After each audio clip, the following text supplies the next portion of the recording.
आओ तो अपन देख रहे थे राजस्थान इकोनॉमिक सर्वे का, ठीक है, एग्रीकल्चर चैप्टर नंबर 2। नोट्स है सभी के पास? तो अपन वैसे इस क्लास की वीडियो नंबर 3 है, तो इसमें चालू करना था अपन को एग्रीकल्चरल क्लाइमेट जोन्स, जो टोटल 10 हैं। तो उससे पहले जो अपन ने 2 वीडियोस के अंदर देखा उसका रिवीजन कर लेते हैं एक बार। ठीक, जो प्रिंट है वो का एज इट इज़ वही है ये। इसमें सबसे पहले देखो, ये कृषि है, एग्रीकल्चर है, तो इसका आपने हेडिंग लगा हुआ है कृषि, ठीक है।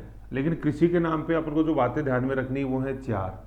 तो कृषि जो शब्द है वो यूज़ कैसे आएगा? कृषि व संबद्ध क्षेत्र, ठीक है ना। अगर अपन नॉर्मल कृषि की बात करें तो जो एक जहन में आती है वो है कि वो खेत खलिहान जो दिमाग में आते हैं, केवल वही आता है, उसके अलावा कुछ नहीं आता दिमाग में, ठीक है ना। खेत खलिहान कह दो या जो फसलें उगती है वही अपने दिमाग में आता है, ठीक है ना। तो ये तो सिर्फ 25% है पूरे कहानी का, समझ लो, 25% है सिर्फ ये। तो क्यों? क्योंकि 25% मतलब सिर्फ ये चौथा हिस्सा है, तो मतलब 3 चीज़ें और हैं। तो कृषि व संबद्ध क्षेत्र में टोटल 4 चीज़ें ये आएंगी, ठीक है ना। इन चारों को आपको ध्यान में रखना है, क्योंकि जैसे ये क्वेश्चन कई बार आता है, जैसे खासतौर पर इंडियन इकोनॉमी के संदर्भ में भारतीय कृषि पर एक टिप्पणी करें, या जैसे भारत विकसित राष्ट्र कैसे बनेगा, ठीक है। और फिर जैसे अपन सिंगापुर मॉडल से तुलना होती है, या चाहे जो फ्रांस मॉडल है उससे तुलना होती है, तो उसमें जैसे अपन लिखें तो वो सारी चीज़ें लिखें। फिर जैसे एक क्वेश्चन में बार बार कहता हूँ कि भारतीय कृषि मानसून का जुआ है, ठीक है ना, जुआ है, गेम बल ऑफ इंडियन मानसून, तो उसमें वर्ड यूज आया कि भारतीय कृषि। तो कृषि में अब वो जुआ सिर्फ अपन को फसलों के संदर्भ में लिखेंगे तो वो सिर्फ 25% आंसर लिखा। तो वो जुआ इन तीनों के संदर्भ में बताना है कि पशुपालन कैसे मानसून पर डिपेंड होता है, कैसे वानिकी है, और कैसे मत्स्य पशुपालन पर डिपेंडेंट है, तब वो जाके क्वेश्चन वो बनेगा। नहीं तो क्या होता है, अपन सोचते हैं यार मैं कृषि पे लिख के तो बहुत आया लेकिन नंबर नहीं आए, तो तुम सिर्फ 25% लिख के आए, खरीफ और रबी लिख दिया और वो काम हो गया अपना, तो 25% नंबर आ गए, खत्म। तो ये चीज़ अपन को ध्यान में रखनी है। तो ये 4 चीज़ें कौन सी हैं? सबसे पहले तो है फसल, क्रॉप, ठीक है, जो अपन खेत खलिहान से जो मतलब है। अब यहाँ से चीज़ इंपॉर्टेंट, सबसे इंपॉर्टेंट जो है पशुधन, लाइव स्टॉक, ठीक है ना। इसको एनिमल हस्बेंड्री नहीं बोलेंगे, पशुपालन को एनिमल हस्बेंड्री बोलते हैं ठीक है। पशुधन, लाइव स्टॉक, वानिकी व लॉगिंग, फॉरेस्ट्री एंड लॉगिंग, ठीक है। और लास्ट है मत्स्य पालन या मत्स्य फिशिंग, अपने ब्लू इकोनॉमी, ठीक है ना। यहाँ एक ये चीज़ लिखी हुई अपने मिश्रित खेती, मिक्स्ड फार्मिंग, ठीक है ना। मिक्स्ड फार्मिंग का मतलब क्या होता है? जैसे क्रॉप के साथ साथ पशुधन को भी पालना। तो जैसे आप गांव में जाओगे तो गांव में आपको क्या दिखेंगे? जैसे यहाँ खेत दिखेंगे, खेत के कोने पे इधर यहाँ पे बगल में मवेशी बंधे हुए हैं, तो ये जो है ये मिक्स्ड फार्मिंग है, ठीक है ना। मिक्स फार्मिंग का मतलब मिक्स, यहाँ 2 चीज़ें आपने मिक्स कर दी।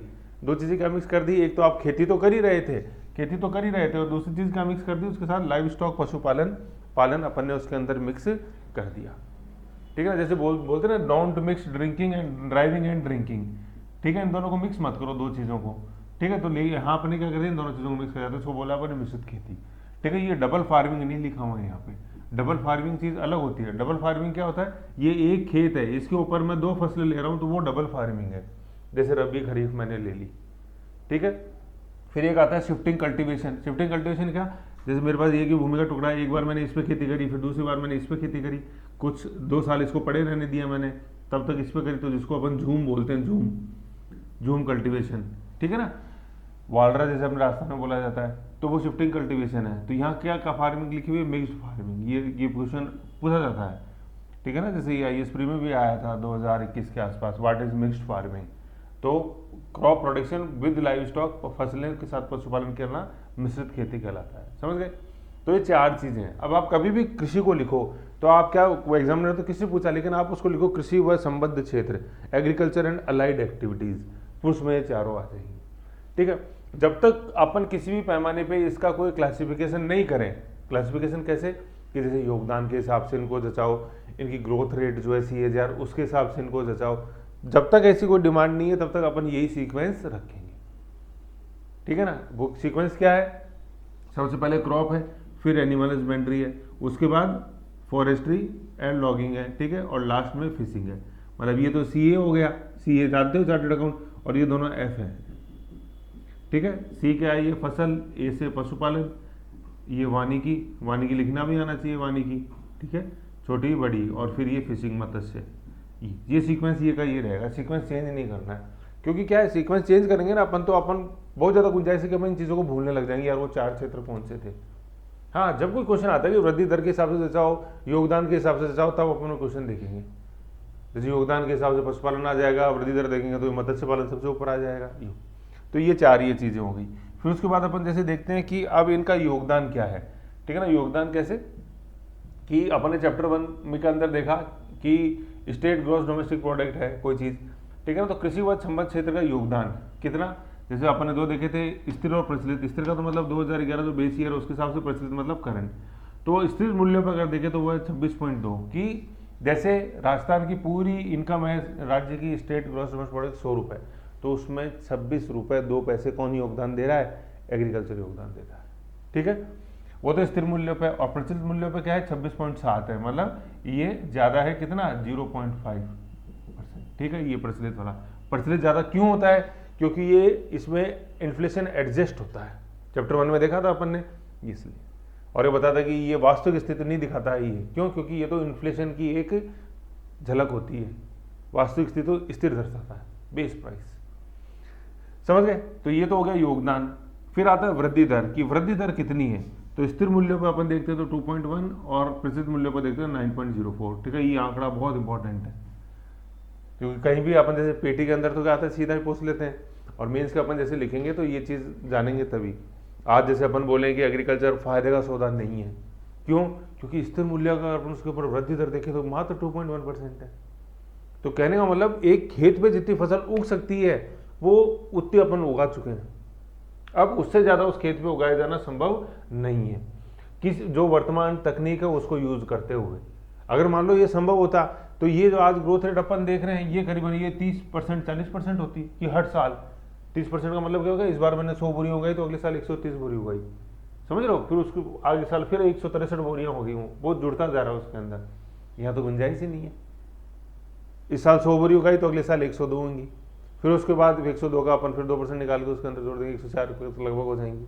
तो कहने का मतलब ज़्यादा फायदे का सौदा नहीं है, चाहे कितना ही मैन पावर इसके अंदर लगा दो, चाहे कितनी टेक्निक अपन यूज़ कर लें, समझ गए। तो ये ध्यान में ये चीज़ रखनी है अपन को एग्रीकल्चर सेक्टर, ठीक है।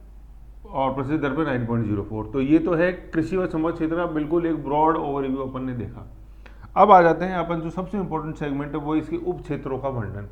ये उप क्षेत्र, सब सेक्टर्स, उप क्षेत्र, ठीक है। तो उप क्षेत्र कौन से आ जाएंगे, अब उप क्षेत्र ऐसा नहीं कि सिर्फ वो 2 3 4 हैं, वो चारों जैसे जो है ना वो तो उप क्षेत्र है अपने को, ठीक है। अब उप क्षेत्र कैसे, जैसे मैंने बताया था ये है अपना एग्रीकल्चर, ये पूरा पहला उप क्षेत्र हो गया फसलें, ठीक है। दूसरा उप क्षेत्र हो गया ए से एनिमल हस्बेंड्री, सॉरी CL लिखा होगा, CL वो CA नहीं करना है ना, उसको CL कर देना, L, ठीक है ना। C से तो क्रॉप और L से लाइव स्टॉक, ठीक है, L से लाइव स्टॉक, फिर है F फॉरेस्ट्री और लास्ट है फिशिंग। तो ये चारों उप क्षेत्र कृषि व संबद्ध क्षेत्र के। देखो चैप्टर का नाम है कृषि, और जो अपन ने क्रॉप बोला है ना उसका ट्रांसलेशन है फसल। तो आप यूँ मत बोलो कि गांव के अंदर कृषि होती है, गांव के अंदर फसलें उगाई जाती हैं, गांव के अंदर पशुपालन होता है, गांव के अंदर अपन वानिकी देखते हैं, वानिकी मतलब अभी आएगा एग्रो फॉरेस्ट्री, कृषि वानिकी, गांव के अंदर अपन मत्स्य पालन देखते हैं, ऐसे है, ठीक है ना। तो इसमें अपन देख रहे हैं कि योगदान, तो ये जो चारों सेक्टर्स हैं, सब सेक्टर, इसमें सबसे ज़्यादा योगदान कौन सा दे रहा है, जब अपन कृषि की बात करते हैं तो सबसे ज़्यादा योगदान देने वाला कौन सा है, वो पशुपालन है, ठीक है। लाइव स्टॉक कितना 48% के लगभग, ऑलमोस्ट 50% ही हो गया, और ये सर्वाधिक है। और ये इसको अपन ये जानते हैं व्हाइट रेवोल्यूशन के नाम से, श्वेत क्रांति के नाम से। वर्गीस कुरियन इसके जनक थे, वर्गीस कुरियन, ठीक है ना। और गुजरात में इन्होंने कोऑपरेटिव मॉडल के ऊपर आनंद, जो अपन देखते हैं, आनंद का मतलब है ये अमूल जो अपन देखते हैं, तो अमूल में AMUL, आनंद मिल्क यूनियन लिमिटेड, ठीक है, अपने गुजरात के अंदर उन्होंने शुरू किया, और फिर वो एक सहकारी आंदोलन की सबसे बड़ी एक आज संस्था है ये पूरे विश्व के अंदर, आनंद मिल्क यूनियन लिमिटेड, ठीक है। 1960 के अंदर ये शुरू किया गया था, और वर्गीस कुरियन इसके जनक थे, ठीक है ना। तो ये व्हाइट रेवोल्यूशन के नाम से अपन ने इसको देखा है, पशुधन का सर्वाधिक योगदान। अब ये जो है ना मॉडल, अब जैसे अपन देखो, जैसे बात करते हैं, जैसे आपने एक चीज़ नोट करी होगी कि मोदी जब सत्ता में आए थे तो उन्होंने बोला था कि मैं 2022 तक किसानों की आय दुगनी कर दूंगा। तो पहले तो ये थी कि यार तुम दुगनी कौन सी करोगे, स्थिर मूल्य वाली या प्रचलित मूल्य वाली, मतलब जब उसका कटाक्ष हुआ तो वो इकोनॉमिस्ट जो थे, अर्थशास्त्री, उन्होंने बोला कि अगर तुम दुगनी नहीं भी करोगे ना तो भी प्रचलित मूल्य पे तो अपने आप वो दुगनी हो जाएगी। क्यों, क्योंकि वो तो सब्जेक्ट टू इन्फ्लेशन होती है, कुछ भी सरकार नहीं करेगी, मतलब किसानों की आय बढ़ाने का कोई भी माध्यम या कोई भी उपाय नहीं करती तो भी प्रचलित तो दुगनी ऑटोमेटिक होगी, क्यों? क्योंकि वो तो सब्जेक्ट टू इन्फ्लेशन है, जैसे अपन देखते हैं। मजा तो कब आएगा? जब स्थिर मूल्य वाली उसकी आय दुगनी हो, समझ रहे हो ना, क्योंकि असली डेवलपमेंट तो वही दर्शाएगा। तो वो तो एक चीज। फिर दूसरा उन्होंने ये बोला कि जैसे आय दुगनी करनी है ना, तो वो केवल फसलों से दुगनी नहीं होगी। वो कैसे दुगनी होगी? वो उसके साथ जब अपन मिक्स फार्मिंग या पशुपालन को बढ़ावा देंगे ना, वानिकी को बढ़ावा देंगे और मत्स्य पालन को बढ़ावा देंगे, तब उस किसान की आय जगह क्या होगी? वो दुगनी होगी। ठीक है, तो यहीं पे जैसे मैं बता रहा था, यहीं पे सीन में आ जाता है अपने फ्रांस मॉडल।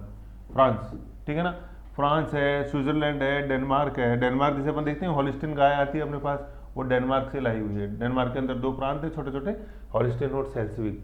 जैसे आज अपन देखते हैं अपने सांगानेर, बस्सी, बगरू है, ऐसे डेनमार्क के अंदर हॉलिस्टीन। ठीक है, वर्ल्ड हिस्ट्री जब अपन पढ़ते हैं ना, तो उसमें हॉलिस्टीन और सेल्सविक आता है। जब जर्मनी का एकीकरण अपन पढ़ते हैं, बिस्मार्क ने इसको जीता था, तो हॉलिस्टीन गाय, डेनमार्क। ठीक है, जो वर्ल्ड में सबसे ज़्यादा जाना जाता है मिल्क एंड मिल्क प्रोडक्ट्स के लिए, डेनमार्क। तो पशुधन जब अपन देख रहे थे, तो पशुधन, हाँ, तो डेनमार्क मॉडल। तो ये क्वेश्चन यूँ है कि जैसे अपन जैसे देखेंगे ना, जैसे मैंने उसको काफ़ी बार चर्चा किया हुआ उस क्वेश्चन को। एक तो अपन देखते हैं सिंगापुर मॉडल। सिंगापुर देखते हैं, वो छोटा सा देश है इंडोनेशिया के नीचे, मतलब मलेशिया और इंडोनेशिया के बीच में सिंगापुर। तो सिंगापुर क्या है? मात्र एक पोर्ट देश है, उसके पास सिर्फ एक बंदरगाह है, जिसके पीछे वो एक विकसित राष्ट्र बन गया, डेवलप्ड कंट्रीज। ओनली एक पोर्ट है, और पोर्ट ये शिपिंग किया था अपने किसमें? सर्विस सेक्टर के अंदर। ठीक है, तो क्वेश्चन ये आया बार बार कि इंडिया भी क्या सिर्फ सर्विस सेक्टर के ऊपर एक विकसित राष्ट्र बन सकता है क्या? है 2 बार यूपीएससी के अंदर, मेंस के अंदर आया। एक बार तो सीधा सिंगापुर का नाम लिखा हुआ, दूसरा उसको थोड़ा सा घुमाया कि भाई क्या सर्विस सेक्टर पे दाव लगाया जाना का उचित समय आ चुका है क्या, है ना। और ये ऐसे नहीं थी, क्वेश्चन ऐसे ही पूछ लिए गए। इकोनॉमिक सर्वे को जैसे आप खोलोगे 2021 वाला इंडियन इकोनॉमिक सर्वे, उसको प्रीफेस में भिड़ते लिखा हुआ था कि क्या वो समय आ गया है जब सर्विस सेक्टर को तवज्जो दी जाए और प्राइवेट सेक्टर को बिल्कुल भूल दिया जाए, है ना। तो वो वही इकोनॉमिक सर्वे से निकले हुए क्वेश्चन थे, कोई भी ऐसा उनका एक्सपर्ट नहीं था कि यार क्या पूछ लिया ये। ठीक है, तो इसलिए इकोनॉमिक सर्वे राजस्थान के एग्जाम की दृष्टि, राजस्थान वाला इंडिया की दृष्टि से, इंडिया वाला बहुत इंपॉर्टेंट होता है, खासतौर पर मेंस की दृष्टि से। चलो, तो सिंगापुर को क्या अपन बन सकते हैं क्या? तो उसका कहने का मतलब ये था कि सिर्फ सर्विस सेक्टर के पीछे भारत को अपन डेवलप्ड कंट्री बना देंगे, तो उसका आंसर नहीं है वो। उसका आंसर क्यों सिंगापुर मॉडल क्यों नहीं है? क्योंकि सिंगापुर तो एक द्वीपीय राष्ट्र है। अब आप देखते हैं 3 तरफ से पानी से घिरा हुआ है, और उसके पास भूमि है ही नहीं। भाई जो उसके पास है उसको उसने डेवलप कर लिया, उसके वो पोर्ट सिटी है तो उसने सारा पोर्ट अपने शिपिंग इंडस्ट्री डेवलप कर ली। अब उसने क्यों नहीं ध्यान दिया प्राइमरी सेक्टर या सेकेंडरी सेक्टर, सर्विस सेक्टर पे क्यों दिया उसने? क्योंकि प्राइमरी सेक्टर का मतलब है एग्रीकल्चर, सेकेंडरी सेक्टर का मतलब है इंडस्ट्री। इन दोनों के लिए चाहिए भूमि, भूमि तुम्हारे पास है नहीं, तो तुम इन दोनों पर दाव लगा ही नहीं सकते, सीधी सी बात है। तो अब भारत की बात करें, हाँ भारत की बात, पहले तो बात करें सिंगापुर मॉडल की। तो जैसे अपन देखते हैं ये अपनी कोस्टल लाइन है, चलो ठीक है, अपन बंदरगाह को डेवलप कर देंगे, भारत हमारा प्रोजेक्ट है, और फिर प्रोजेक्ट्स के सभी के आधुनिकीकरण का काम चल ही रहा है। वो तो हो गई एक चीज़। लेकिन अब अपन उत्तर भारत की बात करें या दक्षिण भारत में भी जो बीच का मेन हिंटरलैंड है, वहाँ पे तो अपने पास काफ़ी गुंजाइश है प्राइमरी सेक्टर और सेकेंडरी सेक्टर को विकसित करने की, है कि नहीं है। तो सिंगापुर मॉडल तो एक हिस्सा होएगा हमारी विकसित बनने की कहानी का, और उसके साथ साथ अपन को प्राइमरी और सेकेंडरी पे भी ध्यान देना है, समझ गए। तो इसमें प्राइमरी को ध्यान देंगे तो ये मॉडल आ जाते हैं, फिर फ्रांस मॉडल, स्विट्जरलैंड मॉडल और डेनमार्क मॉडल, है ना। डेनमार्क मैंने बताया, हॉलिस्टीन, स्विट्जरलैंड जाना जाता है अपने डेयरी प्रोडक्ट्स के लिए। आप जैसे देखोगे, जैसे अपने टेनिस का बादशाह रहा हुआ है जिसको अपन जानते हैं रोजर फेडरर के नाम से, जानते हो आप। तो जब ये जीतते थे, ठीक है ना, जब ग्रैंड स्लैम ये जीते थे, खासतौर पे ऑस्ट्रेलियन ओपन में जैसे बादशाह रहे हैं ये, तो ऑस्ट्रेलियन ओपन जब ये जीतते थे तो एक बार तो जैसे कोर्ट पे ही ला के दिया गया उनको गिफ्ट, और फिर जब ये स्विट्जरलैंड पे आज भी कुछ भी जीत के जाते हैं तो इनकी सरकार इनको कहाँ से सम्मानित करती है बताओ आप? क्या देती होगी इनकी सरकार? गाय देती है सरकार इनको। और गाय मतलब जैसे आपको भी फोटो देखना, मतलब gift given to Roger Federer Switzerland, मतलब जैसे जो बेस्ट गाय की आप शक्ल देख सकते हो ना, बिल्कुल मतलब ऐसे नहीं हो बिल्कुल पतले दुबले, बिल्कुल मतलब अच्छी खासी हेल्थ और सजी धजी, और बिल्कुल ही जो अपन उधर ठंडे प्रदेशों के अंदर पाते हैं। तो आज देख लो वो गाय ऐसी नहीं दी जा रही है, क्योंकि उस देश की अर्थव्यवस्था का आज अहम हिस्सा है गाय, इसलिए।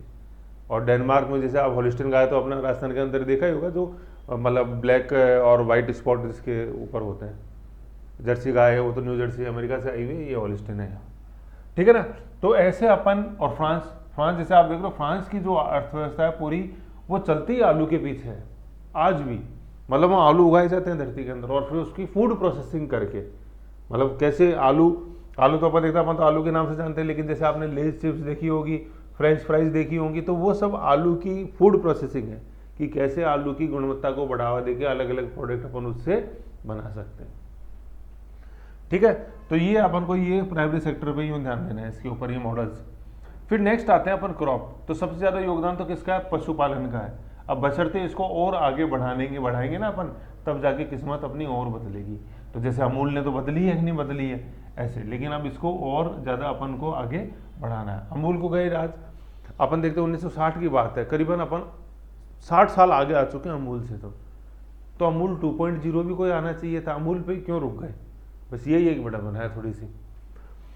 ठीक है, तो और फिर सेकंड अपन देखते हैं फसल। ये फसल इसके अंदर ग्रीन रेवोल्यूशन लिख लो, हरित क्रांति जो अपन ने देखी है ना। हरित क्रांति के जनक कौन थे?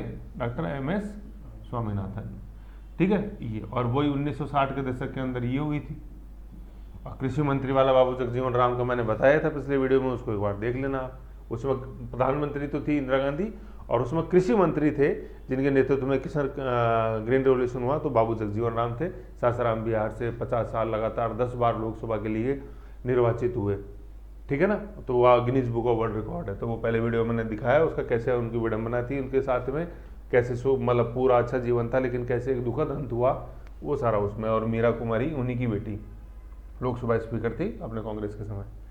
तो ये फसल है, तो फसल में ग्रीन रेवोल्यूशन आ गया। तो आप ऐसे में देख रहे हैं इसका योगदान है, इंपॉर्टेंट है ना, लेकिन धीरे धीरे ये घटता जा रहा है और ये पशुपालन का बढ़ता जा रहा है। ठीक है, सैचुरेशन यहाँ आ ही गया।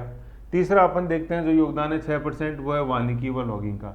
अब आप देखो, नो डाउट ये तीसरे नंबर पे है, लेकिन योगदान कितना कम है आप जैसे देखो, मतलब ऑलमोस्ट 50% ये और 50% से थोड़ा सा कम इन दोनों के अंदर ही समाया हुआ है। तो जो अपन कृषि व संबद्ध क्षेत्र की बात करते हैं, तो ज़्यादा ध्यान तो दो ही चीज़ों पे है, पशुपालन और दूसरा नंबर क्या है? अपने फसलों पे। वानिकी और मत्स्य पालन को तो अपन बिल्कुल इग्नोर ही किए जा रहे हैं। देख लो आप कितना सा मत्स्य पालन का तो योगदान। तो कहने के ही हैं वो 4 है ना, जैसे मतलब हाथी के दांत दिखाने के और खाने के, और तो खाने के तो ये 2 ही हैं, बाकी 2 तो बिल्कुल नेगलेक्ट हैं। तो आप सोचो कि कितनी ज़्यादा अपार संभावना है किसान की आय को दुगनी करने की, बशर्ते फिशिंग और वानिकी के ऊपर ध्यान दिया जाए। चलो वानिकी तो फिर भी थोड़ा सा एक टाइम लगता है, बाकी मत्स्य पालन में तो ऐसा है ही नहीं कुछ।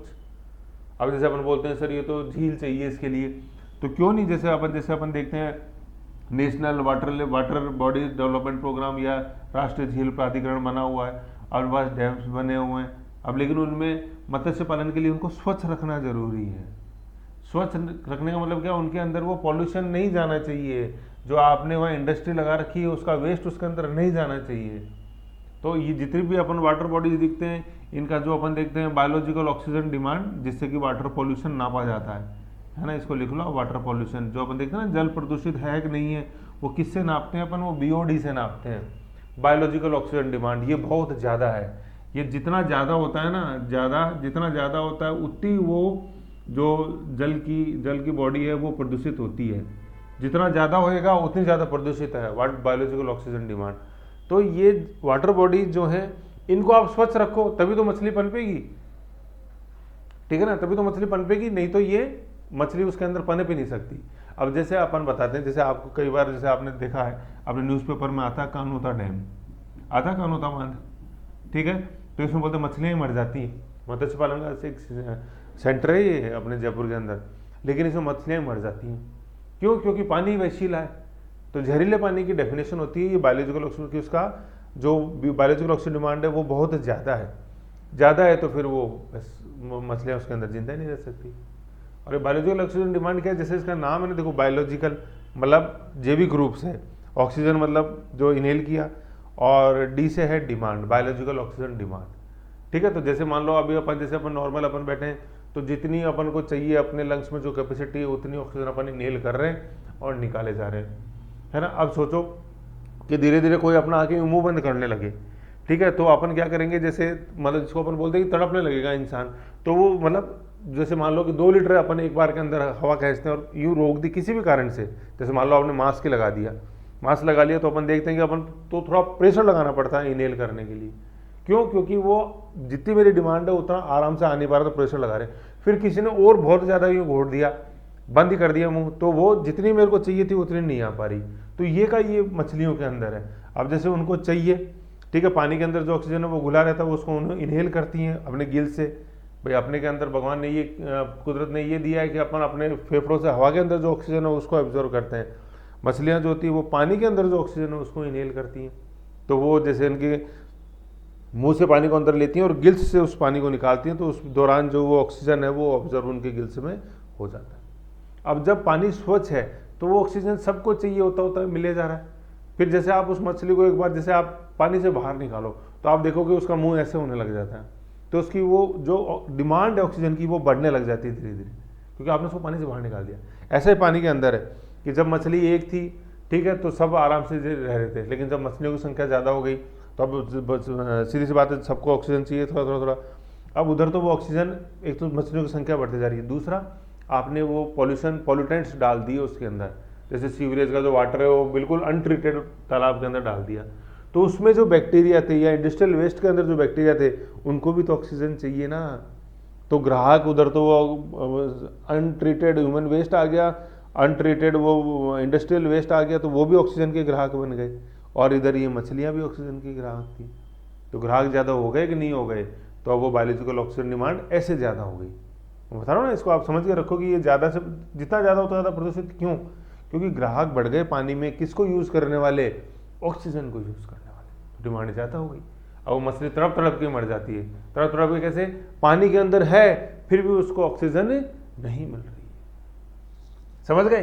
तो ये है, तो ये चैलेंजेस के सामने अपने कि मत्स्य पालन के लिए ये शर्त है कि जितनी भी वाटर बॉडीज है अपने पास, जल राशियाँ हैं, उनके अंदर स्वच्छ जल होना चाहिए। गंगा में देख लो ना, गंगा डॉल्फिन है अपने विक्रमशिला जो भागलपुर है, वहाँ गंगा डॉल्फिन अपने म्यूजियम बना हुआ है, नेशनल पार्क है डॉल्फिन का भागलपुर विक्रमशिला में। विक्रमशिला यूनिवर्सिटी अपन देखते हैं, वहीं पे डॉल्फिन पार्क है।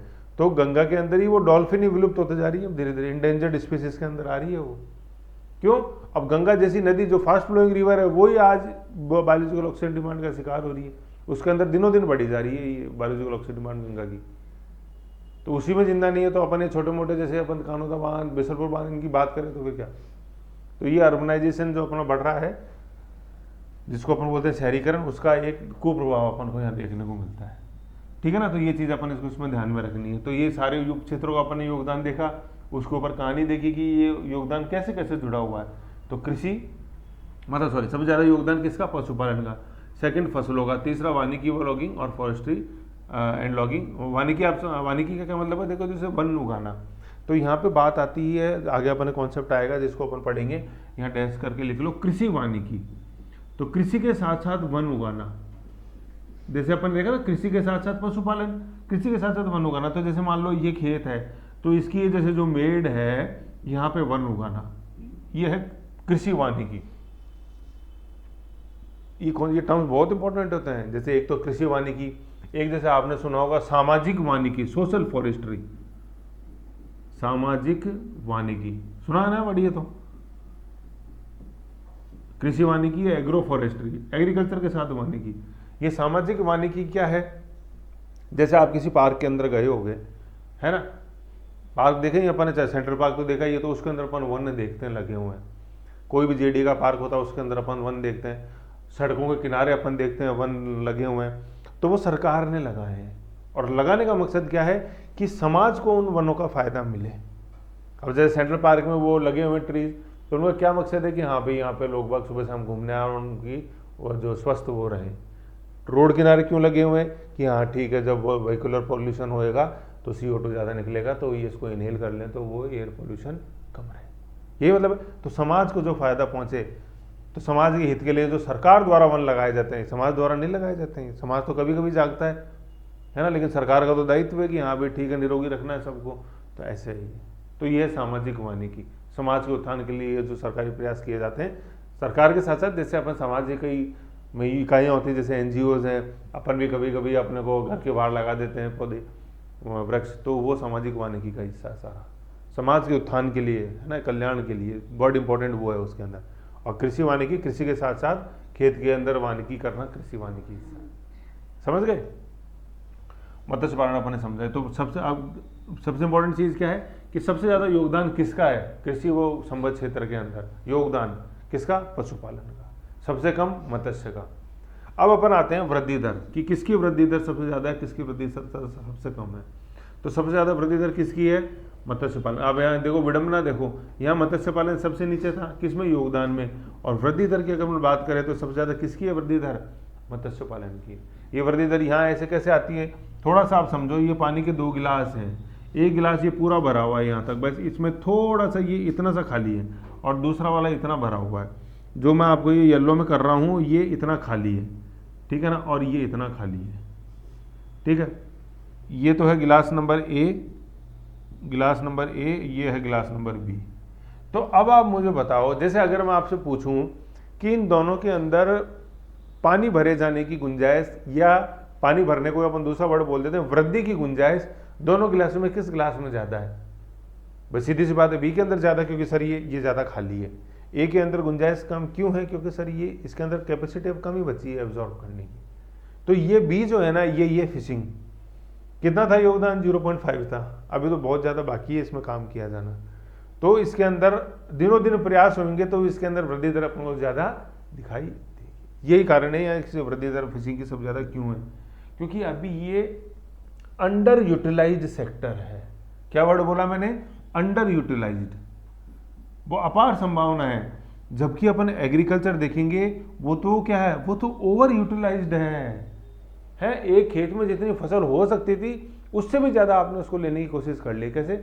फर्टिलाइजर, पेस्टिसाइड्स डाल के। समझ रहे हो? ऐसे। तो ये अंडर यूटिलाइज सेक्टर है, इसलिए इसके अंदर इसकी वृद्धि दर सबसे ज़्यादा 9.6, ठीक है। सेकंड है पशुपालन। पशुपालन की भी वृद्धि दर है। तो अब देखो पशुपालन कितना इंपॉर्टेंट सेक्टर है, देखो योगदान में सबसे ज़्यादा ऑलमोस्ट 50% योगदान दे रहा है कृषि एग्रीकल्चर अलाइड एक्टिविटीज़ में, और वृद्धि दर के नंबर पे दूसरे स्थान पे। तो किसान की, या आज जो गाँव की, भाई भारत कहाँ बसता है? गाँव में बसता है। महात्मा गांधी ने बार बार बोला भारत गाँव में बसता है, 70% आबादी गाँव में रहती है, और गाँव में भी जो आबादी रहती है उसका 70% किस पर डिपेंड करती है? कृषि पर डिपेंड करती है। कृषि, अब देखो ये वर्ड बार बार कृषि आ रहा है, ये फसल नहीं आ रहा है। 70 गाँव, भारत का कितनी प्रतिशत आबादी गाँव में रहती है? 70, और उस 70 का कितना परसेंट एग्रीकल्चर पर डिपेंड है? 70। समझो 2 बार 70 लिखा हुआ है। ये स्टैटिक्स आगे पीछे घूमती रहती है, जैसे 67%, कई बार 68%, अपन को 70 ध्यान रखना है। समझ गए? तो 70% आबादी कृषि पर डिपेंड रहती है। तो यहाँ कृषि से मतलब क्या है? वही एग्रीकल्चरल अलाइड एक्टिविटीज़, फसल, पशुपालन, वानिकी और मत्स्य, हमेशा ये ध्यान रखना है। ठीक है, तो ऐसे पशुपालन इंपॉर्टेंट। ठीक है, फिर तीसरा अपन ये सीक्वेंस वही है वाला, वानिकी व लॉगिंग वाला, और चौथा फसलों के ऊपर। ठीक है ना, वानिकी व लॉगिंग और फसल, तीसरे नंबर पर वानिकी। तो ये वृद्धि दर है। तो सर्वाधिक वृद्धि दर है मत्स्य में, देन पशुपालन में, तीसरा वानिकी के अंदर। सबसे कम जो वृद्धि दर है वो फसलों के अंदर है, क्योंकि क्या है, देखो केवल 2% है इसकी वृद्धि दर। और ये क्यों है? क्योंकि जो ग्रीन रेवोल्यूशन था उससे अपन इसमें सैचुरेशन आ चुका है सेक्टर के अंदर। अब फसलों को और ज़्यादा आगे बढ़ाया जाना संभव ही नहीं है, प्रोडक्शन। हाँ, अब तो आप तकनीक दूसरी ला सकते हो, जैसे बगैर सोइल के हवा में पानी, हवा में फसल उगाना, जिसको अपन हाइड्रोफोनिक्स बोल रहे हैं, हाइड्रो एग्रीकल्चर, कि उसमें सोइल चाहिए ही नहीं, तो जड़ों को अपन पानी के अंदर हवा में ही उगाएंगे। जैसे यहीं पे आपको पौधे लगे दिखाई देंगे, बस नीचे एक पानी की उनकी व्यवस्था कर देनी है और रूट्स पानी दे देंगी और वो हवा के अंदर ही वो उगते जाएंगे, वो मृदा चाहिए ही नहीं। तो वो तो टेक्निक अलग है, लेकिन प्रोडक्शन आज जो जितना अपन प्रोडक्शन LMT मतलब लाख मिलियन टन में कर रहे हैं, उससे ज़्यादा बढ़ाया जाना संभव नहीं है। जैसे भी अपन देखेंगे जो अपना एग्रीकल्चर प्रोडक्शन है वो 245 LMT है, लाख मिलियन टन, उसको ज़्यादा बढ़ाया जाना संभव ही नहीं है। समझ रहे हो? ये चीज़ है। क्यों? क्योंकि ओवर यूटिलाइज्ड ये सेक्टर है। तो मत्स्य पालन तो अंडर यूटिलाइज्ड है, और एग्रीकल्चर कृषि जो है वो ओवर यूटिलाइज्ड है, पशुपालन और वानिकी। तो अब जैसे अपन लिखेंगे ना कि भाई कृषि की तस्वीर कैसे बदलेगी, तो ये अपन को इसके अंदर लिखना, ठीक है। यहाँ ये जो मत्स्य पालन, ये जो ब्लू रिवोल्यूशन है ना, वो यहाँ लिखना है आपने को। यहाँ थोड़ा सा ये है ना, ये गलत लिखा गया था, इसको यहाँ करेक्शन करके यहाँ लिख दो। ये मत्स्य पालन से रिलेटेड है, ये ब्लू रिवोल्यूशन, नीली क्रांति। अब देखो इसमें थोड़ा सा देखो, पशुपालन व्हाइट रिवोल्यूशन है, फसलों के अंदर ये मैंने लिखा है ग्रीन रिवोल्यूशन, ठीक है, फॉरेस्ट्री लॉगिंग है, ऐसा कोई रेवोल्यूशन नहीं है। मत्स्य के अंदर अपन को लिखना है ब्लू रेवोल्यूशन, ठीक है। एक जो पशुपालन लिखा हुआ ना, इसमें व्हाइट रेवोल्यूशन के साथ साथ एक सिल्वर रेवोल्यूशन और लिख लो, सिल्वर वो एग जो है तो है ना अपने अंडा, उसके जो क्रांति है वो सिल्वर रेवोल्यूशन है। और फसलों में ग्रीन रेवोल्यूशन अपन ने जैसे लिखा है ना, ग्रीन रेवोल्यूशन के साथ साथ फसलों में एक और लिख लो पिंक रेवोल्यूशन, गुलाबी क्रांति। वो पिंक रेवोल्यूशन जो है वो फूड प्रोसेसिंग से रिलेटेड है, pink food processing, green revolution के साथ ही लिख लो। ये फूड प्रोसेसिंग जो है ये एक तरह से ग्रीन रेवोल्यूशन 2.0 है कि फसल तो अपन ने उगा दी। ग्रीन रेवोल्यूशन का मकसद था फसलों को उगाना, और फूड प्रोसेसिंग का मतलब मकसद क्या है कि जो फसल उगी है उसको कैसे और उन्नत बनाना। जैसे मैंने बताया आलू दिखता है आलू है, वही सब्जी बना लो, लेकिन उसके जैसे चिप्स बनी, फ्रेंच फ्राइज बनी, और भी जो उसके बाई प्रोडक्ट्स हैं उसको कैसे कैसे काम में ले सकते हैं, वो सारा वो बताता है अपने को। समझ गए इतनी चीज, ये था वर्धित रमन। तो ये जो टेबल है ना 2 पॉइंट, ये बहुत इंपॉर्टेंट। अपन जैसे देखेंगे जो क्वेश्चन आ रहे हैं है ना, अब वो स्टेट जीएसडीपी एसजीडीपीटी वाले क्वेश्चन नहीं आते हैं इतना, किसका योगदान है वृद्धि दर, वो नहीं आते हैं। हर सेक्टर के अंदर क्वेश्चन किससे आ रहा है आजकल, उप क्षेत्रों से आ रहा है। चाहे वो कृषि देख लो, चाहे अपन उद्योग देखेंगे उद्योग देख लो, चाहे सेवा क्षेत्र देख लो। अपन से सेवा क्षेत्र वाला क्वेश्चन पूछा था, उसमें होटल एंड हॉस्पिटलिटी जो उससे सब ज़्यादा राजस्थान की इकोनॉमी में आ रहा है सर्विस सेक्टर के अंदर। तो ये उप क्षेत्र वाला इसको वेरी इंपॉर्टेंट कर दो। ऊपर वाला का तो देखो गया टाइम, अब आने वाला टाइम है जो ही है, चाहे प्री हो चाहे मीन हो, ठीक है। ये इसके अंदर इंपॉर्टेंट था। तो मोटा मोटा अपन ने क्या देखा कि भाई यहाँ तक अपन ने एग्रीकल्चर संबद्ध क्षेत्र देखी, वृद्धि दर देखी 26.2, 26.7, देन 2.1 और 9.04, ठीक है। योगदान देखा सबसे ज्यादा पशुपालन का, और सबसे ज्यादा अपन वृद्धि दर देखते हैं तो वो मत्स्य में। सबसे इंपॉर्टेंट फैक्ट है ये मत्स्य। कृषि व संबद्ध क्षेत्र में वर्तमान में सबसे ज्यादा वृद्धि दर निम्न में से किस उप क्षेत्र की है, तो कौन सा उप क्षेत्र, सब सेक्टर, फिशिंग, मत्स्य। फिर अपन आ जाते हैं इसके बाद नेक्स्ट टॉपिक है वो है लैंड यूटिलाइजेशन, कि जो अपन राजस्थान के अंदर जो पूरी धरती देखते हैं वो 3,42,000 स्क्वायर किलोमीटर के लगभग, उसका लैंड यूटिलाइजेशन कैसे है।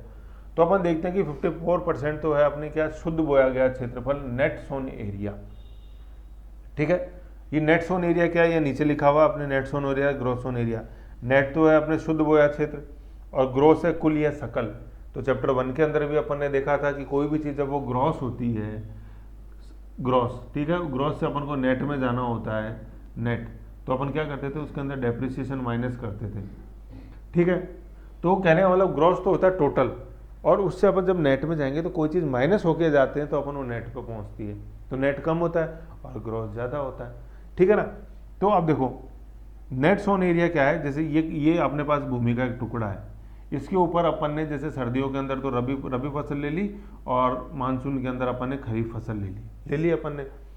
अब क्या है, अपन ने साल के अंदर इसमें 2 फसलें ली, लेकिन भूमि का टुकड़ा तो एक ही है ना। तो जब इन दोनों फसलों को अपन एक गिनेंगे कि नहीं साहब एक ही है भूमि का टुकड़ा, मतलब आपने ये फसल एक ही ली है, तो वो बोला जाता है क्या, नेट सोन एरिया, शुद्ध बोया गया क्षेत्रफल। क्योंकि क्षेत्रफल तो एक ही है ना, वो बात दूसरी का आपने इसको 2 बार बोया, लेकिन क्षेत्रफल तो एक ही है, ठीक है। और जब अपन इसको 2 गिनेंगे अलग अलग कि हाँ रबी की फसल अलग है, खरीफ की फसल अलग है, इन दोनों फसलों को अपन अलग अलग गिनेंगे तो वो ग्रॉस सोन एरिया हो जाएगा, कुल या सकल बोया गया क्षेत्रफल। अब सीधी सी बात है, ग्रॉस हमेशा ज़्यादा होता है, तो देखो अगर अपन को दोनों को अलग अलग गिनेंगे तो 2 आ गया 2, और अगर एक गिनेंगे तो नेट में सीधी सी बात है नेट कम ही होता है हमेशा, तो नेट 1 हो जाएगा। तो ये लिखा हुआ है कि किसी एक भूमि, देखो भूमि का टुकड़ा एक ही गिन रखना है अपन को, है ना। ऐसे नहीं कर देना कि अलग अलग खेत की गिनेंगे तो सबकी अलग अलग आएगी, तो हमेशा ही फिर डबल ही आएंगी। तो क्या है, ये भूमि का एक टुकड़ा है, तो किसी एक भूमि पर रबी व खरीफ फसल को एक फसल ही गिनना क्या कहलाता है, नेट सोन एरिया, है ना। हो सकता है कि आप इसमें 3 फसल लेते हो, जैसे जायद फसलें होती है अपने रबी और खरीफ के बीच में, तो उन तीनों को भी एक ही गिनना तो है नेट सोन एरिया। और यदि किसी भूमि पर रबी और फसल की फसलों को 2 फसल गिनना, जायद भी हो रही तो तीसरी हो रही, उसको 3 फसल गिनना, तो वो क्या कहलाता है, वो ग्रॉस सोन एरिया कहलाता है। तो अगर एक ही इकाई गिनेंगे अपन फसल की तो वो नेट है, और जितनी फसल हो रही है, जितनी भी हो रही है, उनको अलग अलग गिनेंगे तो वो ग्रॉस है। समझ गए बात, भूमि का टुकड़ा एक ही है। देखो आप, तो अपने खेत होता ही है, जैसे अपने खेत देखा ही है, उस पर जितनी भी फसल उगाए जा रहे हैं उन सबको अपन एक इकाई मान रहे हैं तो वो नेट सोन एरिया, और लेकिन अलग अलग अपन उसको अपन मान रहे तो वो ग्रॉस सोन एरिया। हो सकता है कि जब आप रबी की फसल ले रहे हो, आधे खेत पे आपने जो गेहूँ उगाया, आधे पे जौ, आधे पे सरसों, तो नेट सोन एरिया देखेंगे तो एक ही है, जबकि रबी में ही आपने ग्रॉस सोन एरिया कितना हो गया, ये 3 हो गया, क्योंकि एक भूमि के टुकड़े पर अपने आपने एक ही सीजन के अंदर आपने 3 फसलें उगा रखी हैं, नहीं उगा रखी क्या आपने, देख लो आप ऐसे, ठीक है। तो नेट सोन एरिया और ग्रॉस सोन एरिया, तो सबसे ज़्यादा लैंड यूटिलाइजेशन अपन देखते हैं किस में काम आ रहा है अपने नेट सोन एरिया के अंदर, ये कितना है, करीबन 54% है टोटल अपना जो एरिया है उसका।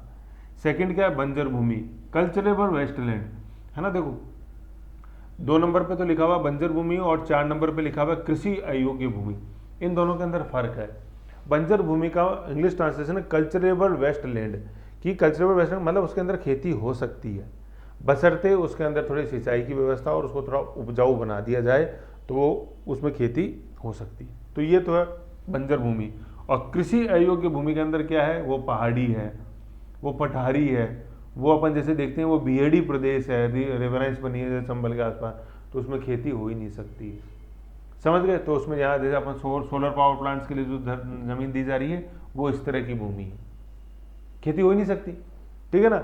बंजर भूमि है लेकिन उसमें खेती हो सकती है, तो वो ये है कल्चरेबल वेस्टलैंड, ठीक है। जैसे आपको ध्यान है कि टाटा की जो नैनो कार आई थी तो उसका जो प्लांट था पहले वेस्ट बंगाल के अंदर लगाया जाना था, नंदुबार के अंदर वेस्ट बंगाल में, लेकिन वहाँ उसका विरोध हुआ, क्यों, क्योंकि नो डाउट वो था तो वो वेस्टलैंड है ना, वेस्टलैंड, लेकिन उसके ऊपर खेती हो सकती थी, किसान उसमें खेती करते थे, तो इसलिए उसका वहाँ विरोध हुआ कि पश्चिम बंगाल से नहीं यहाँ नहीं लगाने देंगे क्योंकि ये यहाँ पे खेती हो सकती है। फिर ममता सरकार ने वो अलॉटमेंट खारिज किया और फिर वहाँ से वो हट के टाटा नैनो वो आई कहाँ पे, गुजरात के अंदर, अहमदाबाद के अंदर वो प्लांट आया था, ठीक है ना। ऐसे इसी कारण से वो टाटा का नैनो का जो प्रोजेक्ट था वो करीबन 2 साल लेट लॉन्च हुआ वो, ठीक है। तो ये था, ये सेकंड नंबर है बंजर भूमि, कल्चरेबल वेस्टलैंड। कल्चरेबल वेस्टलैंड को अपन जैसे बोलते हैं यहाँ पे खेती संभव है, मुमकिन, ठीक है ना। रेवेन्यू वर्ड के अंदर ये आता है मुमकिन वर्ड, मुमकिन, और इसके लिए यूज करते हैं अपन गैर मुमकिन, ठीक है। यहाँ संभव नहीं है खेती किया जाना और इसमें तो संभव है खेती किया जाना, और गैर मुमकिन के अंदर संभव नहीं है खेती किया जाना, तो ये अयोग्य भूमि, अनकल्चरेबल, ये 6% है। वानिकी फॉरेस्ट कितने परसेंट पे, 8% पे अपने, ठीक है ना। तो और बाग सबसे कम है, बाग वो 0.09% है बाग, ठीक है। बाग ग्रूव जैसे अपन बोलते हैं, बाग देखते हैं अपन, जैसे अपन ने पढ़ा था फिरोज शाह तुगलक, तो उसने बाग लगाए थे सबसे ज़्यादा, फलों के बाग लगवाए थे, नहीं लगवाए थे 1200 के लगभग, तो ये बाग हैं, ऑर्चिड्स, ग्रूव। तो ये है अपना टोटल लैंड यूज़ किस तरह से अपन देखे जा रहे हैं। आपकी जैसे जो अपने इकोनॉमिक सर्वे है उसके अंदर एक पाई डायग्राम बना हुआ है ऐसे, तो जैसे आप ये देखोगे तो 50% से थोड़ा सा ज़्यादा जैसे जो है, तो इधर ये लिखा हुआ है नेट सोन एरिया, है ना। प्रिंट में तो ब्लैक एंड व्हाइट है, देखो इकोनॉमिक सर्वे खोलो ओरिजिनल वाला हमेशा अपने साथ रखना है। तो ये तो वैसे ब्लैक एंड व्हाइट है, तो इसको एक बार PDF में आप देखना तो उसमें कलर जो भरा हुआ उससे नजर आएगा। तो उस पाई में देखो लेफ्ट साइड के अंदर बना हुआ है, हाँ गगन ये बस यही है, वो गया जो, ये है क्या, हाँ ओके, हाँ निर्मला वही जो नीचे है, हाँ ये राइट हैंड में नीचे है ना, क्या पेज नंबर निर्मला 17, हाँ 17 पे देखो, हाँ ये वाला। तो ये लैंड यूटिलाइजेशन, तो उसमें लेफ्ट हैंड में सबसे बड़ी जो पाई है ना, ये है नेट सोन एरिया, 54% शुद्ध बोया गया क्षेत्रफल, समझ गए ऐसे और नेट सोन एरिया ये इसके अंदर अपन ने देखा। तो जो अपन जैसे टेबल जो मैं पढ़ाई जा रहा हूँ ना, इसके चैप्टर की रीडिंग लगानी है, इसको ऐसे नहीं छोड़ देना है, देखो है ना। लेकिन ये चैप्टर समझ में अपने इसी से आएगा, ऐसे पकड़ में नहीं आएगा ये। फिर नेक्स्ट अपन देख रहे हैं अगला जो टॉपिक है, फोर्थ जो अपन आगे, वो है प्रचलित जोत आकार, ऑपरेशनल लैंड होल्डिंग, ठीक है ना। ये जोत का मतलब क्या होता है, जिसको अपन खेत बोलते हैं ना, खेत, वो आज ये जोत है, ठीक है ना। लैंड होल्डिंग, जैसे अपन कभी आपने जमाबंदी देखी होगी तो उसके अंदर लिखा रहता है खसरा नंबर, तो वो जितने भी खसरे नंबर पड़े हुए हैं वो सारे जोत हैं, ठीक है। तो अपन देख लें प्रचलित जोत आकार, ऑपरेशनल लैंड होल्डिंग, इसका सोर्स क्या है इस आंकड़े का लेने का, राज्य की कृषि जनगणना, जनगणना नहीं कृषि गणना। तो जैसे अलग अलग गणना होती है, जैसे जनगणना होती है, पॉपुलेशन सेंसस, पशु गणना होती है, ऐसी ये कृषि गणना होती है, ठीक है। जनगणना जो है ये अपना पॉपुलेशन रजिस्टर कराता है, गृह मंत्रालय के अंडर में आता है। पशु जनगणना राजस्व मंडल करता है अजमेर, और कृषि जो गणना है ये कृषि विभाग करता है अपने, एग्रीकल्चर स्टैटिक्स, ठीक है। तो इसकी गणना हुई थी 2015-16 में, वहाँ से डेटा देता है ये जोत आकार का, कि जोतों की संख्या क्या, आकार क्या क्या है। वर्तमान में अपन देखते हैं कि जोतों की संख्या 2011 के अंदर थी 68 लाख, है ना, इसको 69 लाख समझ लो। 2015 के अंदर ये हो गई 76 लाख, ठीक है। तो आज अपन जो वृद्धि देखते हैं इन जोतों के अंदर, वो कितनी है, वृद्धि कितनी है, 11.14% की वृद्धि है। ये कुछ कुछ कैसे है, वो ऐसे समझ लो जैसे ये भूमि का एक टुकड़ा है, ठीक है। ये 3,42,000 क्षेत्रफल अपने राजस्थान का। तो इसके पहले 69 टुकड़े हुआ करते थे, ऐसे, ये ऐसे, इसके 69 टुकड़े थे पूरे। आज ये टुकड़े कितने हो गए, 69 से बढ़ के कितने हो गए, 76 हो गए। ये बीच में और ये ऐसे, जैसे आपने कभी कोई नक्शा देखा होगा पटवारी का, तो जैसे मान लो भूमि का टुकड़ा है तो उसमें यूँ ऐसे यूँ बनाए रखता हुआ, ऐसे यूँ ऐसे विभाजन दिखाता है। तो ये जितनी भी लाइनें हैं, तो पहले 69 लाइनें थी, अब ये 76 हो गई है। तो ये क्यों हो गई, ये धीरे धीरे अपन जैसे देखते हैं कि ये संयुक्त परिवार की जगह फिर जैसे बाद में एक अपन देखते हैं विभाजित परिवार जो आते हैं, न्यूक्लियर फैमिली जो आ रही, तो उसके कारण ही कि एक पिताजी थे, उस पिताजी की भूमि इतनी थी, फिर उसके 3 बेटे थे, तो पिताजी ने अपनी भूमि का बंटवारा किया, तो ये लाइनें खिंच गई, 2 हो गई। फिर उसमें प्रत्येक के 2-2 बेटे और थे, तो इसके अंदर ये 2-2 लाइनें और खिंच गई, वो 3 बेटे थे जैसे। तो ये देखो पिताजी के समय क्या भूमि थी और आज में वर्तमान में उसके कितने खाते खुल गए, उसके अंदर 3 या 9 खाते खुल चुके, समझ गए। ये इस तरह से है, ठीक है। तो जोतों का आकार में वृद्धि क्यों हो रही है, क्योंकि जैसे अपन देखते हैं कि परिवार में विभाजन हो रहा है, संयुक्त परिवारों का विभाजन हो रहा है, इसलिए ये जोतों की संख्या में वृद्धि। और दिनों दिन जोतों का जो आकार है वो छोटा हो रहा है कि बड़ा हो रहा है, मुझे ये बता दो। पहले तो इस खेत का आकार क्या था, जब पिताजी थे तो इस खेत का आकार क्या था, ये था। और आज अपन देखते हैं तो इस खेत का आकार क्या हो गया, इस खेत में तो ये 9 खेत और आ गए। तो जोत का आकार छोटा हुआ है बड़ा हुआ, मुझे बता दो। छोटा होता जा रहा है। तो छोटे जोतों की संख्या तो क्या हो रही है, बढ़ रही है, और बड़े जोतों की संख्या क्या हो रही है, घट रही है। भाई बड़ा ही तो छोटा बन रहा है, आज तथाकथित ये बड़ा है, कल को इसके भी बच्चे होंगे तो ये साहब ये हो गया, लो ये, फिर उसके भी बच्चे होंगे तो ये हो गया, और देखो खेत था वो। तो अब जब पिताजी के समय खेती होती थी, पिताजी के समय जब खेती होती थी तो इसके अंदर पूरे में ट्रैक्टर आर पार चलता था, सट सट सट, समझ गए। अब जब ये 3 यूं ऐसे हुए, ये 3 यूं ऐसे हुए, ऐसे ये 3 यूं ऐसे हुए ना, तो भी चलो खेती करना ट्रैक्टर से संभव था। लेकिन जैसे बीच वाले बोल दिया कि मेरे को तो खेती करनी है, तुम कर लो दोनों, तो अब बताओ इसके लिए कंपेरेटिवली थोड़ा सा मुश्किल हो गया ट्रैक्टर चलाना, इधर इसके लिए मुश्किल हो गया। फिर यूँ मान लो कि जैसे मान लो इसके 3 बेटे और आए, उसे बोला मुझे तो नहीं करनी खेती, तो इसके लिए तो और मुश्किल हो गया इतने से में ट्रैक्टर चलाना, और खुद का नहीं किराए का लेकर आ रहा, तो देखो कितनी सी तो फसल होगी और कितनी उसकी ज़्यादा कॉस्ट आ जाएगी ट्रैक्टर चलाने की। तो खेती धीरे धीरे उसके लिए एक फायदे का सौदा नहीं रही। क्यों, क्योंकि जो जोत का आकार है वो धीरे धीरे छोटा होता जा रहा है, समझ रहे हो, ये चीज़ है ना। तो ये अब आप आगे अपन ये इस टेबल के अंदर पढ़ेंगे जोतों का आकार, तो उसमें सारी चीज़ें आएंगी, ये अपन को ध्यान में रखना है। तो यहाँ तक अपन ने देख लिया सोर्स कृषि अर्थव्यवस्था, कृषि जनगणना और जोतों की संख्या में धीरे धीरे वृद्धि हो रही है, ठीक है। और नेक्स्ट अपन देखते हैं जोतों का आकार। तो जोतों का आकार के अंदर यही है। अब जोतों का आकार देखो याद कैसे रहेगा, अपन जैसे पढ़ते हैं MSME, एक सेवा के अंदर आपने उद्योगों के अंदर देखा होगा MSME, तो उसमें अपन क्या बोलते हैं, M से तो अपन बोलते हैं माइक्रो, मतलब अभी अपन उद्योग की बात कर रहे हैं सीधा। S से अपन बोलते हैं स्मॉल, ठीक है ना। M से अपन बोलते हैं मीडियम, और E से होता है एंटरप्राइज। ये उद्योग की बात है, अभी अपन ये जोत नहीं पढ़ रहे हैं, लेकिन वर्ड याद रखना अपन को MSME, micro small and medium enterprise. ये तो हो गई उद्योग की बात, ठीक है ना। ये उद्योग की अपन ने बात करी। अब यही एग्रीकल्चर के अंदर कैसे वर्ड यूज आएगा, ये जो M है ना, M, इस M को अपन क्या पढ़ेंगे यहाँ पे, इस M को अपन यहाँ पे पढ़ेंगे क्या, M को अपन पढ़ेंगे मार्जिनल, क्या, मार्जिनल। ये जो S है ना, ये S वो स्मॉल का स्मॉल रहेगा। ये जो M है ना मीडियम, ये मीडियम का मीडियम ही रहेगा। और ये जो E है ना, इस E को अपन एंटरप्राइज, तो यहाँ पे कोई होएगा नहीं, तो E में अपन पढ़ देंगे ये LARGE, लार्ज जो आ रहा है ना, ये लार्ज, समझ गए। और बस थोड़ा सा इसके अंदर अपन को दिमाग और लगाना है कि ये जो MSME है ना, यहाँ पे एक S और लिखना है, एक छोटा, ठीक है। तो इस ये S क्या बन जाएगा, ये छोटा S बन जाएगा। भाई S तो जो है वो तो स्मॉल है ही, ये जो छोटा S है ना वो क्या है कि जैसे अपन देखेंगे ये जो मीडियम है ना, मीडियम से पहले आएगा तो उसको अपन क्या बोलेंगे, सेमी मीडियम। सेमी मीडियम, बस इतना सा अपन को काम कर देना है। मीडियम से पहले सेमी मीडियम आएगा बस।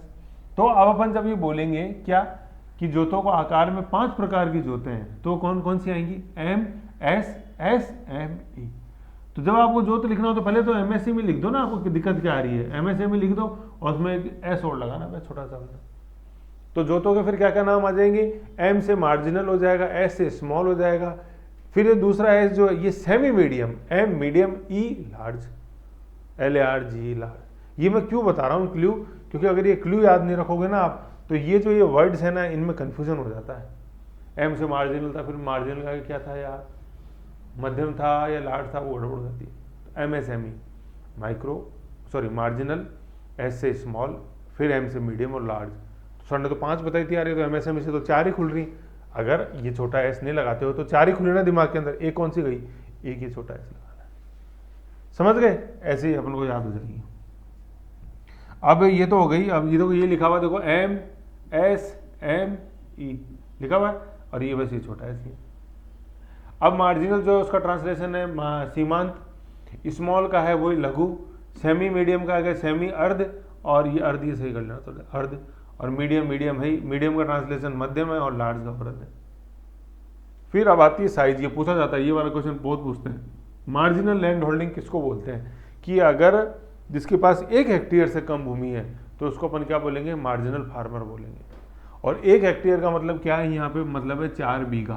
1 हेक्टेयर का मतलब होता है 4 बीघा राजस्थान के अंदर, 3.96 समथिंग है, 4 समझ लो आप। तो आप जैसे जमाबंदी वगैरह निकालोगे ना तो उसमें अंदर लिखा रहता है ऊपर कि ये जो जितनी भी अपन लैंड की जो मात्रा बता रहे हैं ये किस में है? ये हेक्टेयर्स के अंदर लिखा हुआ है, जो अपन रेवेन्यू रिकॉर्ड अपनी धरती.com से निकालते हैं तो उसमें हेक्टेयर में। तो 1 हेक्टेयर से कम मतलब 4 बीघा से कम तो मार्जिनल है, ठीक है। फिर 1 से 2 हेक्टेयर जमीन उसके पास है तो कौन सा हो जाएगा? वो ये रहा MSME। 1 से कम है मार्जिनल, 1 से 2 है तो क्या हो जाएगा? स्मॉल, फिर 1 एस और लगाना अपने को। 2 से 4 अगर उसके पास हेक्टेयर है तो क्या हो गया? Semi medium. और 4 से अगर 10 हेक्टेयर है तो कितना हो जाएगा? मीडियम। और 10 हेक्टेयर से अगर ज़्यादा है तो कितना हो जाएगा? लार्ज। ये यहाँ पर 10 से ज़्यादा। तो 2 का पाड़ा चल रहा है इसके अंदर, देखो 2 4 10, 8 नहीं है बीच में, ठीक है। 6 और 8 नहीं है, 2 4 और 10 ऐसे यार। तो 1 2 4 10, समझ गए? ये चीज़ है, आ रही समझ में चीज़। अब अगला आता है हिस्सा। हिस्सा कैसे कि जैसे अपन टोटल जोत देखते हैं तो इसमें कौन सी सर्वाधिक जोतों का प्रकार है और कौन सा सबसे कम है? तो सर्वाधिक जोतें तो कौन सी हैं? मार्जिनल। अब ये क्यों बढ़ती जा रही है दिन पे दिन? वो जो बंटवारा हो रहा है देखो इधर, ये दिनों दिन बढ़ती जा रही है ये, ठीक है ना। एक समय आप देखो जैसे देखेंगे कि जब आप इकोनॉमिक सर्वे देखोगे कभी, ठीक जैसे 2035 के आसपास, तो यही जो आज 40% हिस्सा है ये उस समय निकल कर आ जाएगा 70%। क्यों? क्योंकि दिनों इसमें वृद्धि हो रही है। क्यों? क्योंकि कारण संयुक्त परिवारों का क्या हो रहा है? विभाजन हो रहा है। ये इकोनॉमिक सर्वे आप उठा के देखो 1990 का, तो वहाँ ये आंकड़ा मिलेगा करीबन 18 से 19%। क्यों? क्योंकि भाई जनसंख्या दिनों दिन बढ़ी तो वृद्धि विभाजन हुए जा रहा है, खाते खुले जा रहे हैं। आप जैसे गाँव में देखते हैं अपना डिस्प्यूट कि पिताजी से बोल क्यों नहीं रहा? क्योंकि पिताजी पहले इस जमीन का बंटवारा करो। बंटवारे का मतलब क्या? बांटो, और फिर वो बांटने के बाद जब रजिस्ट्री होती है, रजिस्ट्री होने के बाद जब खाते खुलते हैं, जैसे भाई बंटवारा हो गया, सारा हो गया, फिर जैसे म्यूटेशन होता है, तकासमा जिसको बोलते हैं, उसके बाद ये तरमीम होती है। ये जो लाइनें खींचती है रेवेन्यू रिकॉर्ड में, इसको तरमीम बोलते हैं। तो ये तरमीम होती है तो अभी खाते खुल गए ना। जैसे पहले इसका खसरा नंबर पूरे का जैसे 242 था, अब जैसे ये टुकड़ा है तो इसमें जैसे मान लो इसमें जैसे 13 नंबर दिया तो ये बटा नीचे लिखा रहता है 242 कि ये 242 का ही हिस्सा है, ठीक है। इसमें जैसे 17 नंबर दे देगा पटवारी तो ये 242, तो मतलब ये सबके नीचे बटे में तो 242 ही आएगा, क्योंकि ये मूल खाता खसरा नंबर क्या था? 242, उसी की ये बटा हुई है ये। तो अब दिनों दिन ये तो जनसंख्या बढ़ रही है और ऐसे विभाजन हो जा रहा है। एक तो चीज़ देखो यहाँ है चीज़ समझने की। दूसरा एक आता है जिसको अपन बोलते हैं कोऑपरेटिव फार्मिंग। कोऑपरेटिव फार्मिंग, सहकारी खेती, ठीक है। कोऑपरेटिव फार्मिंग क्या होती है? जैसे मान लो ये 4 पड़ोसी हैं, 1 2 3 4, चारों के खेत हैं। चारों के जैसे अपन देखते सारे मार्जिनल फार्मर हैं ये चारों, सबके पास 1 हेक्टेयर से कम भूमि है। अब इनके पास जब खेती करने के लिए जैसे ट्रैक्टर लेके आएंगे या किराए पे जैसे लाते हैं तो इनके लिए ये जिसको अपन बोलते हैं ना कि यार पोसा रहा नहीं है, कि इकोनॉमिकल नहीं है, क्योंकि कॉस्ट ज़्यादा आ रही है। और इसमें जैसे मैं अनाज करूँगा तो मुश्किल से 10 बोरी होंगी, तो उसमें से 6 बोरी तो मेरी लागत ही चली जाएगी। तो पोसा रहा नहीं है, तो पोसा रहा नहीं है तो फिर क्या करो, इसका सोल्यूशन था कोऑपरेटिव फार्मिंग। कोऑपरेटिव फार्मिंग का मतलब कि ये जो भाई एक तो खाते के अंदर पेपर के ऊपर लाइन खींची हुई है, जैसे पटवारी वाले शीट के अंदर जो है, एक जमीन के ऊपर भी लाइनें खींची हुई है, मतलब वो मेड़ बना रखी है, उन्होंने बना रखी है कि नहीं बना रखी है। तो कोऑपरेटिव फार्मिंग का ये था कि इन मेड़ों को तुम जो है ना, जमीन पे जो मेड़े हैं उनको हटा दो, और इस खेत को आप क्या करो, इस खेत को एक खेत बना दो आप। मतलब कागजों में तो ये 1 2 3 4 रहेंगे, कागजों में तो लाइन खींची हुई वैसी की वैसी रहेगी, लेकिन आप भौगोलिक धरती के ऊपर जो है ना ये लाइनें हटा दो। क्यों? कि जिससे कि ये खेती हो सके ना, तो ट्रैक्टर पूरा यूं आर पार चल सके इसके अंदर, तभी तो मजा आएगा, है कि नहीं। कंबाइनर आते हैं, कंबाइनर हार्वेस्टर, जैसे आपने देखो खड़े गेहूं को काट देते हैं पूरे को, और गेहूं एक तरफ, हैंड टू हैंड गेहूं को एक तरफ कर देते हैं, चारे को एक तरफ कर देते हैं, ठीक है। वो ट्रोलियां भरते रहते हैं साइड में, पंजाब में चलते हैं खासतौर पर। तो कंबाइनर से यहाँ खेती हो सकेगी, तो उसमें क्या कॉस्ट भी कम आती है। तो ये मॉडल था कोऑपरेटिव फार्मिंग वाला, सहकारी कृषि वाला रशिया के अंदर। वहाँ भी नो डाउट धीरे धीरे जोतों का आकार छोटा होता जा रहा है, लेकिन सरकार इतना कॉन्फिडेंस दे पाई है लोगों को कि ये जो तुम्हारी जो मेड है ना, ये कहीं नहीं गई है, मैं जिम्मेदारी लेती हूँ। यहाँ अपने यहाँ ऐसा नहीं है, विश्वास नहीं सरकार पे कि हो सकता है यार आज तो जैसे अपन ये डोली है, कभी अपन खेत में जाते हैं तो अपन को क्या वो जमाबंदी देखते हैं क्या मेरे पास मेरा खेत पूरा है कि नहीं, अपन तो वो डोली देखते हैं किसी ने आसपास ने कोई ले तो नहीं आया कोई इधर। जब खेती होती है, ट्रैक्टर चलाते हैं, तो अगर एक वो हल भी दूसरे खेत में चला जाता है तो लड़ाइयाँ मारने पर उतार हो जाते हैं कि तू मेरे खेत में कैसे आया। और तुम यहाँ बात कर रहे हो ये जो डोलियाँ उन्हीं को मिटाने की। तो किसान देखता है तो कल को पटवारी साला आए कि नहीं आए, वापस से डोलियाँ बनाएगा कि नहीं बनाएगा, तो हमारी तो दिक्कत हो जाएगी। खास तौर पे जिन भूमियाँ, मान लो जैसे यहाँ पे कोई पेड़ है किनारे, तो पेड़ से ध्यान रह जाता है हाँ भाई मेरी सीम ये थी, कोई कुआं है तो ध्यान रह जाएगा। लेकिन मान लो कोई 40 बीघा भूमि है, 10 हेक्टेयर भूमि है, उसमें कोई पेड़ या ऐसे कोई जिसको अपन TS सर्वे पॉइंट बोलते हैं, सर्वे पॉइंट, वो सर्वे पॉइंट है ही नहीं, तो कैसे पकड़ में आएगी कौन सी की मेड़ कहाँ पे थी। फिर अपन बोलेंगे नहीं यार पटवारी आएगा वो कर देगा, अरे वो आएगा ही नहीं है, पता ही नहीं है हमें तो। और फिर कल को इन खातों में भी जैसे पटवारी को दिए पैसे और ये तरमीम ये लाइन हटा दी, किसी का खाता छोटा कर दिया, किसी का बड़ा कर दिया, होता है बिल्कुल ऐसे। तो लोगों में कॉन्फिडेंस ही नहीं आ पाया इंडिया के अंदर। तो कोऑपरेटिव फार्मिंग यहाँ क्या हो गई, फेल हो गई। एक क्वेश्चन आया है मेंस के अंदर कि भारत में कोऑपरेटिव फार्मिंग क्यों फेल हो गई। क्यों? क्योंकि लैंड रिकॉर्ड्स अपने इतने दुरुस्त नहीं है। क्यों पड़ोसी दो छोटे छोटे खेत वाले क्यों एग्री नहीं हुए कि यार ठीक है अपन ये जो भौगोलिक सीमाएं मिटा देते हैं और खेती करते हैं अपन सब मिलकर। क्यों फेल हो गई? क्योंकि लैंड रिकॉर्ड्स दुरुस्त नहीं है, ब्यूरोक्रेसी के अंदर करप्शन है, सर्वाधिक राजस्व विभाग के अंदर करप्शन। तो उस करप्शन के अंदर कारण क्या है? करप्शन के कारण लोग जो ये एडमिनिस्ट्रेटिव मशीनरी है इसका विश्वास, मतलब लोगों को विश्वास में नहीं ले पाएगी। तो इसलिए कोऑपरेटिव फार्मिंग क्या हो गई, फेल हो गई अपने इंडिया के अंदर ऐसे। तो तभी तो जोतों का आकार घटता जा रहा है, इसीलिए तो अब धीरे धीरे एग्रीकल्चर प्रोडक्टिविटी कम ही होती जाएगी। यूँ समझ गए? तो ये सारे फैक्ट्स ये जुड़े हुए हैं, तो ऐसे अपन को ध्यान में रखना है।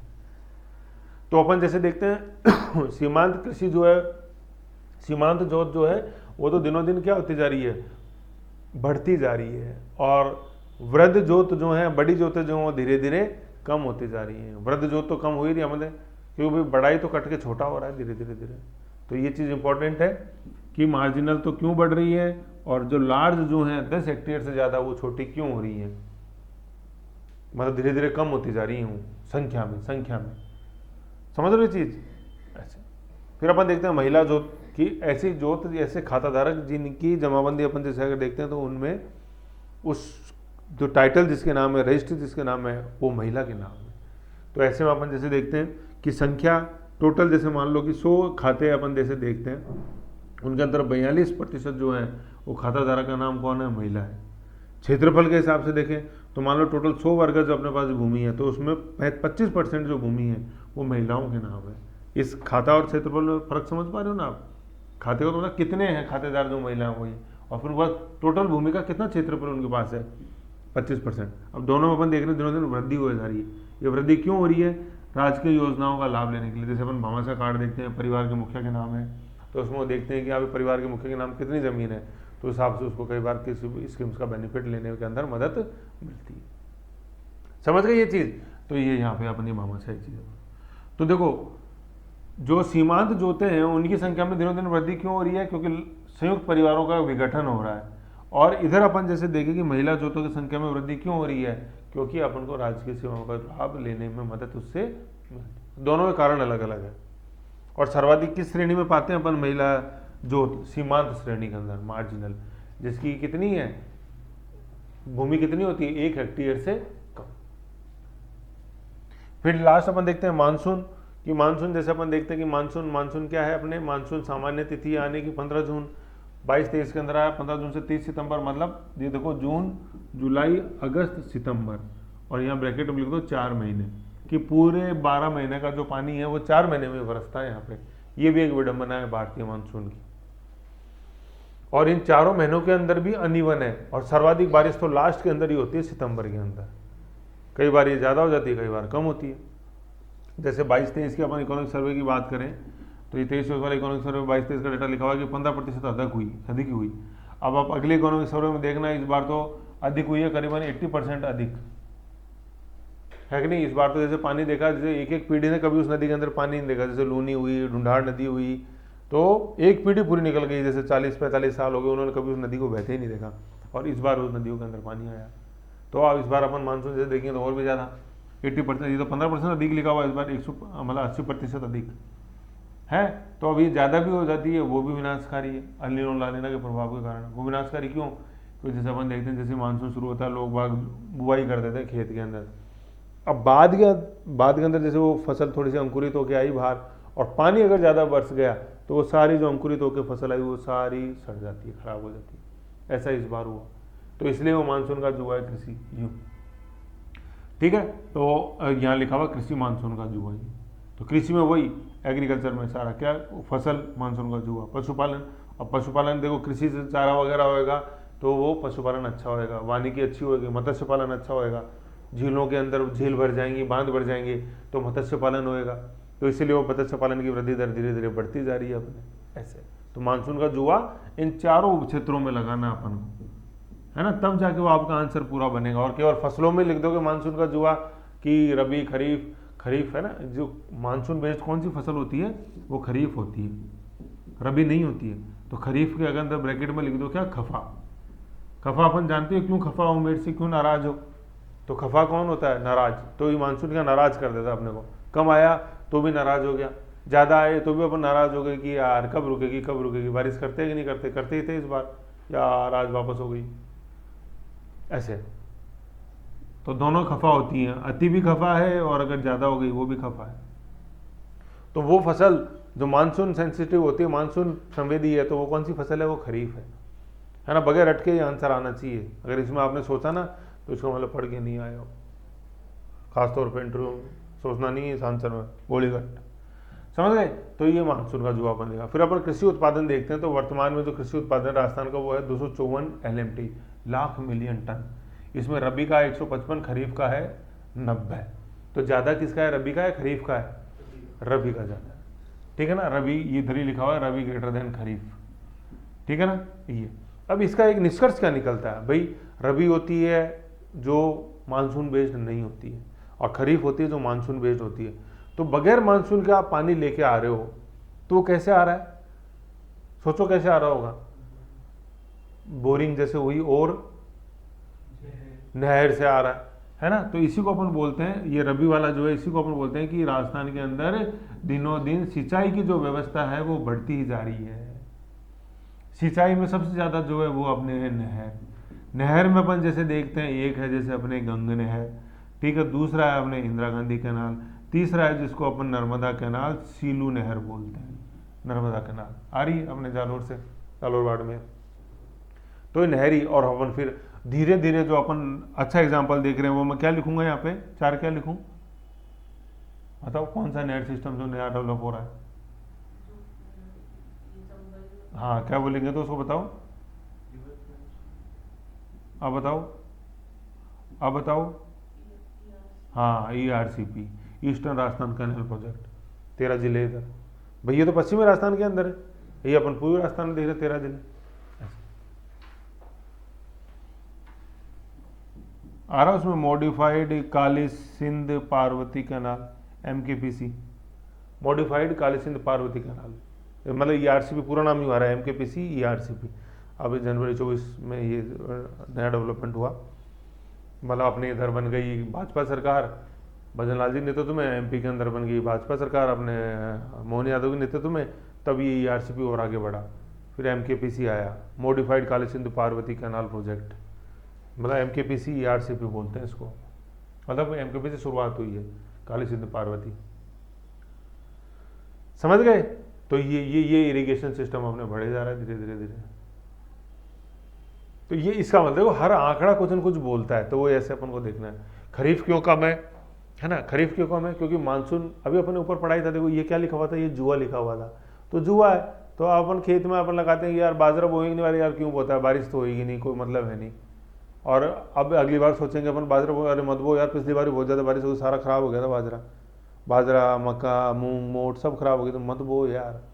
तो आप देख लो, खफाएँ तो कम भी होती है तो भी किसान को सोचना पड़ता है, बेचारे को ज़्यादा हो जाती है तो भी किसान को सोचना पड़ता है, बोऊँ नहीं बोऊँ खरीफ, ऐसे है। तो इसलिए खरीफ कम है ना, ये लॉजिक ध्यान रखो।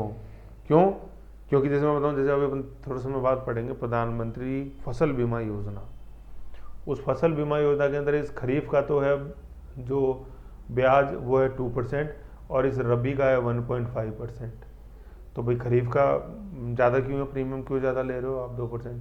क्योंकि इंश्योरेंस डिपेंड करता है रिस्क के ऊपर, जितनी ज़्यादा रिस्क उतना ज़्यादा प्रीमियम होएगा तुम्हारा, जितनी कम रिस्क उतना कम प्रीमियम। तो खरीफ में ज़्यादा रिस्क है, रबी के अंदर ज़्यादा रिस्क है, खरीफ में ज़्यादा रिस्क है, क्योंकि वो तो जुआ है, मानसून पर डिपेंड है सारा।